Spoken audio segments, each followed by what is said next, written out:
اس وقت خطہ آگ اگل رہا ہے، اور آگ اس طرح اگل رہا ہے کہ دو دشمن، اگر ہم اپنی طرف سے دیکھیں تو دو دشمن ہمارے جو ہیں وہ اکٹھے ہیں، اور ہمارے ہمسایہ اسلامی ملک پر وہ اس وقت جو ہے بدماشی مسلط کر رہے ہیں، اس بنیاد پر کہ وہ نیوکلیئر پاور کیوں بن رہا ہے، اس بنیاد پر کہ دنیا کو اسرائیلی بم منظور ہے لیکن اسلامی کسی ملک کا بم منظور نہیں ہے۔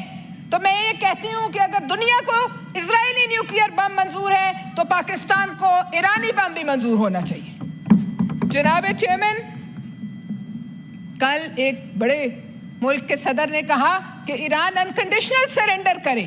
کیوں؟ اس لیے کہ وہ لڑ رہا ہے؟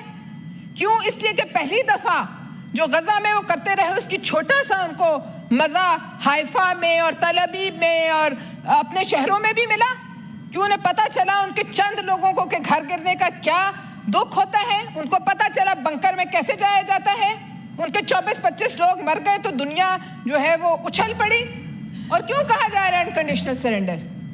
اور اس بات پہ میں ایران کو سلام پیش کرتی ہوں کہ چاہے جیسے بھی وہ لڑ رہا ہے، وہ واحد اسلامی ملک ہے جو لڑ پڑا ہے، وہ ان کو وہ مزہ چکھا رہا ہے جو انہوں نے اس سے پہلے نہیں چکھا، اور آپ ان کے چہروں پہ خوف دیکھ سکتے ہیں۔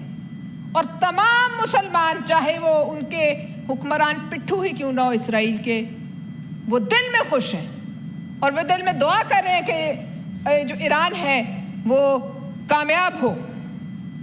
جناب چیئرمین، ایک صدر ملک کا دوسرے ملک کے سپریم لیڈر کو کہتا ہے کہ ہم اس کو قتل نہیں، اب فی الحال قتل کرنے کا نہیں سوچ رہے، قتل کر سکتے ہیں، فی الحال قتل کرنے کا نہیں سوچ رہے، ہم ان کو بم نہیں بنانے دیں گے۔ آپ کا کیا خیال ہے کہ ان کا ہمارے بارے میں کیا سوچ ہے؟ آپ کا کیا خیال ہے کہ اسرائیل ہمارے بم پہ نظر نہیں رکھے ہوئے؟ اسرائیل کو ہماری جوہری طاقت جو ہے وہ قبول ہے؟ ہرگز نہیں۔ اگر ایران یہ جنگ خدا نہ خواستہ ہار گیا تو وی آر نیکسٹ۔ کیا ہم تیار ہیں؟ کیا ہم اس ہاؤس میں ڈیبیٹ نہیں کر سکتے؟ کیا اس بجٹ اجلاس کو جو ختم ہو جائے گا 20 سے 21 کو، اس کے بعد ہمیں فوری طور پر اس پر اجلاس نہیں بلانا چاہیے؟ کیا ہم خواب خرگوش میں رہیں گے؟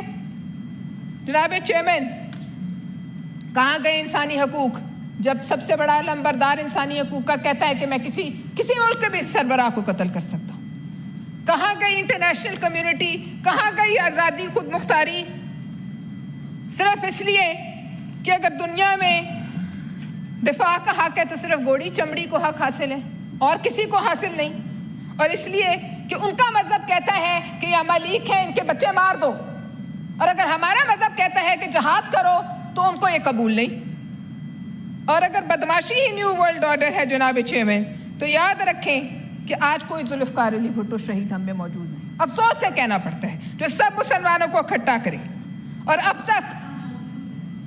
تک امام مہدی اور حضرت عیسیٰ علیہ السلام کا ظہور نہیں ہوا ہے، لہٰذا اب یہ جنگ آپ پہ مسلط ہو تو خود ہی لڑنی پڑے گی۔ اور یہ میں ضرور کہنا چاہتی ہوں کہ ہمیں یہاں سے واضح پیغام دینا چاہیے ہمارے پارلیمنٹ سے، ہماری حکومت سے، ہماری فوج سے، کہ اگر پاکستان کے ساتھ چھیڑخانی کی گئی تو پھر ہم آخری حد تک جانے میں 1 منٹ کا توقف نہیں کریں گے۔ جس دنیا میں پاکستان نہ ہو وہ دنیا بے شک ہماری طرف سے تباہ ہو جائے، ہمیں کوئی فرق نہیں پڑتا، برباد ہو جائے ہمیں فرق نہیں پڑتا۔ جناب چیئرمین، ضرورت اب اس امر کی ہے کہ صدر پاکستان، جو سپریم کمانڈر ہیں آرم فورسز کے، صدر آصف علی زرداری، اور chief of army staff general Asim Munir کے زیر صدارت نیٹو کی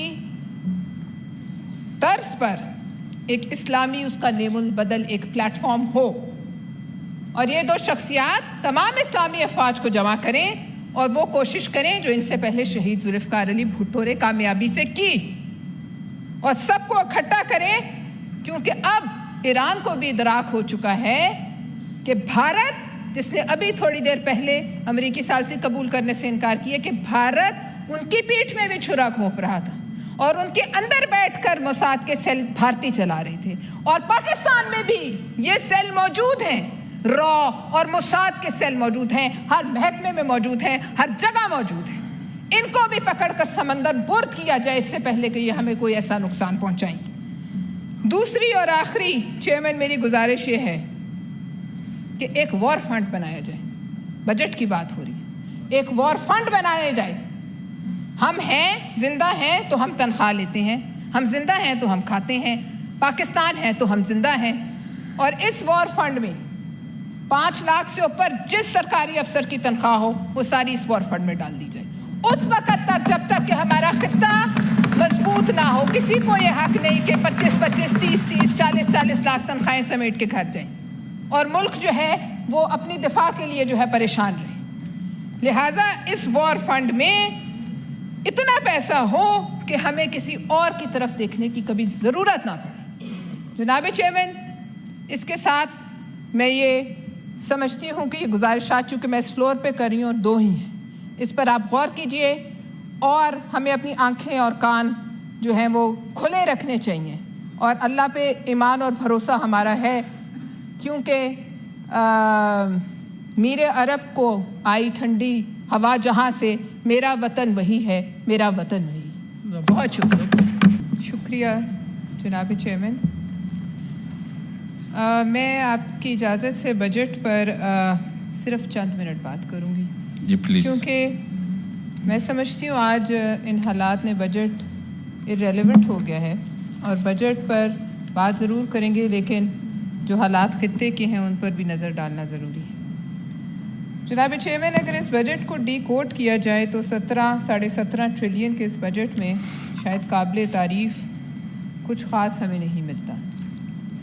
تمام تر انحصار ایس او ایز کو فروخت کرنا اور ملکی اثاثوں کو پرائیویٹائز کرنا اور اس امید پر ملک کو چلانا کہ فلانی چیز اتنے بلین کی بکے گی اور فلانی چیز اتنے بلین کی بکے گی, یہ کوئی فہم و فراست والا اور ڈیولپمنٹ اورینٹڈ نظریہ ہمیں نہیں نظر آتا. چیئرمین صاحب, اس بجٹ میں 87 بلین تو صرف پی آئی اے کو پرائیویٹائز کرنے سے حاصل کرنے کے خواب ہم دیکھ رہے ہیں. اس کے علاوہ مختلف اثاثے فروخت کرنا, جس میں مشہور روزویلٹ ہوٹل بھی ہے. مجھے آج یہ سب کو یاد کرانا چاہیے, موجودہ حکومت کو بھی, کہ جس نے روزویلٹ ہوٹل کی طرف ہاتھ بڑھایا پھر اس حکومت کے دن کم ہی رہے. لہٰذا میری تو یہ ایک تجویز ہے کہ اس ہوٹل کو پاکستان کا اثاثہ رہنے دیا جائے اور اس کو فروخت کرنے کی کوشش نہ کی جائے اپنی بقا کے. جناب چیئرمین, ڈائریکٹ ٹیکسز پر اس حد تک انحصار, انکم ٹیکسز اور انڈائریکٹ ٹیکسز سے لے کے سیلز ٹیکسز پچھلے بجٹ سے 19% تک تقریباً زیادہ بڑھانے پر انحصار ہے. لیکن جب تنخواہیں بڑھانے کی بات آتی ہے تو سرکاری ملازمین کو صرف 10% اور پینشنرز کو صرف 7%. میں یہ سمجھتی ہوں کہ یہ بہت ناانصافی ہے, اور اگر ہم نہیں چاہتے کہ لوگ ہمیں بدوائیں دیں تو اس پر نظر ثانی کیجیے. پھر پیٹرولیم لیوی کے نام پر ایک نئی پاخ آ گئی ہے. کہا یہ جا رہا ہے کہ جی یہ اس سے کلائمیٹ چینج کا کوئی بھلا ہوگا.